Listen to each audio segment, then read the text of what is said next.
चलिए खबरों में आगे बढ़ेंगे, रुक करेंगे बड़ी खबर जहां इंडोनेशिया में 6.4 तीव्रता का भूकंप आया है। ऐसे में इंडोनेशिया के पास बांदा सागर में भूकंप के झटके महसूस किए गए। 37 किलोमीटर की गहराई में भूकंप का केंद्र था।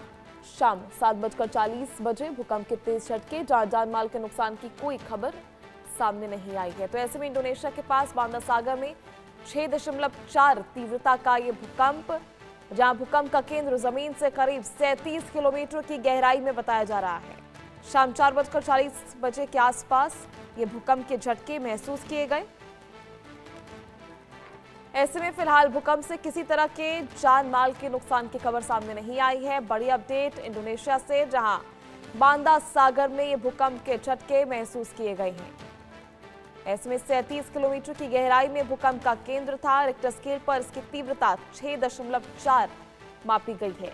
हालांकि जान माल के नुकसान की कोई खबर अब तक सामने नहीं आई। बड़ी राहत की बात यह है जहां बांदा सागर की गहराई में ये भूकंप के झटके महसूस किए गए हैं। हालांकि रिक्टर स्केल पर इसकी तीव्रता काफी ज्यादा, लेकिन आप देख सकते हैं किस तरह से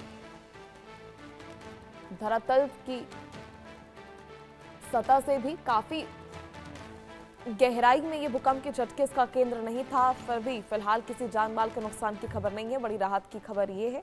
और लगातार इंडोनेशिया जो है भूकंप के झटके इन दिनों झेल रहा है। इससे पहले भी आपको बता दें कि कई तीव्र भूकंप के झटके महसूस किए गए थे। इंडोनेशिया के कई इलाकों में भूकंप के झटके, जहां एक बार फिर एक तरह से इसे आफ्टर शॉक्स भी कहा जा रहा है, जहां इससे पहले आए भूकंप की वजह से लगातार भूकंप आ रहा है और ये आफ्टर शॉक्स जो है इसे माना जा रहा है। तो इंडोनेशिया में एक बार फिर धरती कांप उठी, जहां 6.4 तीव्रता के भूकंप के झटके, और इससे पहले आपको बता दें कि कुछ दिनों पहले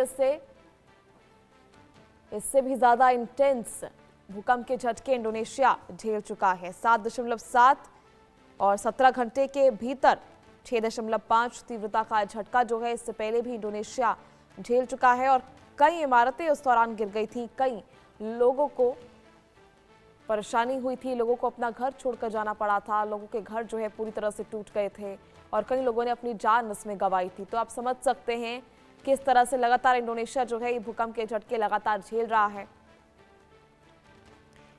इससे पहले भी 6.0 तीव्रता, 6.5 तीव्रता और ज्यादा से ज्यादा 7.7 तीव्रता का शक्तिशाली भूकंप का झटका इंडोनेशिया पहले भी फेस कर चुका है। तो एक बार फिर इंडोनेशिया के पास बांदा सागर में ये भूकंप आया है। हालांकि इस बार तो कोई जान माल का नुकसान नहीं है, लेकिन पिछले दिनों आए भूकंप ने भारी नुकसान किया था। कई लोगों ने अपनी जान गंवाई थी। आपको बता दें कि भूकंप के तेज झटकों से कई इलाकों में अफरा तफरी मच गई थी और इमारतें भी पिछले दिनों गिरी थी। ऐसे में अब तक 47 लोगों की मौत की पुष्टि उस समय जब भूकंप आया था 7.7 तीव्रता का उसमें की गई थी। बड़ा नुकसान हुआ था, कई लोगों के घायल होने की खबर सामने आई थी, कई इमारतों को नुकसान पहुंचा था। भूकंप के बाद समुद्र का पानी अचानक पीछे हट गया था। सुनामी को लेकर संकेत भी इसे माना जाता है और सुनामी को लेकर भी उस समय अलर्ट जारी कर दिया गया था। तो ऐसे में आपको बता दें कि सुनामी की चेतावनी पिछली बार जारी की गई थी, लेकिन अभी ताजा खबरों की बात करें तो बांदा सागर की गहराई में करीबन 37 किलोमीटर ये भूकंप जो है वो आया है, जहां इंडोनेशिया के पास बांदा सागर में भूकंप के झटके से एक बार फिर इंडोनेशिया की धरती दहल उठी है। 37 किलोमीटर की गहराई में भूकंप का केंद्र। हालांकि इस बार किसी तरह के जान माल के नुकसान की खबर नहीं है। इस तरह से एक तरह से कह सकते हैं कि आफ्टर शॉक्स इसे माना जा रहा है।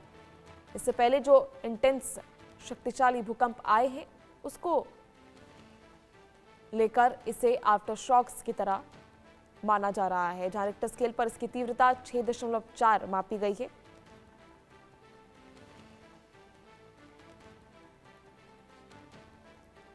और पिछले दिनों आए भूकंप के बाद सुनामी को लेकर भी अलर्ट जारी किया गया था। हालांकि इस बार जान माल के नुकसान की कोई खबर नहीं है, किसी के हताहत होने की खबर नहीं है और साथ ही सुनामी को लेकर भी किसी तरह की अपडेट फिलहाल नहीं है, किसी तरह का खतरा फिलहाल बना हुआ नहीं है। इसको लेकर कोई अलर्ट इस बार जारी नहीं किया गया।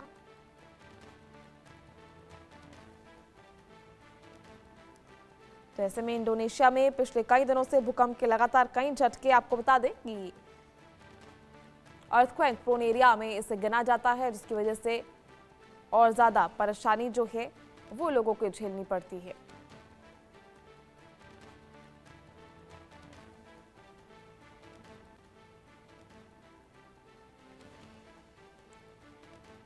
तो एक बार फिर इंडोनेशिया की धरती दहल उठी है, जहां लगातार भूकंप के कई बड़े झटके जो हैं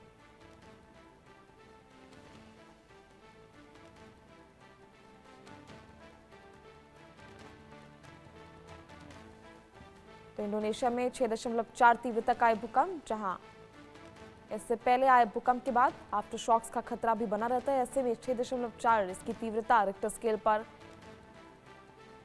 मापी गई है। उसके बाद आफ्टर शॉक्स का खतरा अभी भी फिलहाल बना हुआ है। लगातार एजेंसियां अलर्ट मोड पर है, स्थिति पर नजर बनाए रखी जा रही है।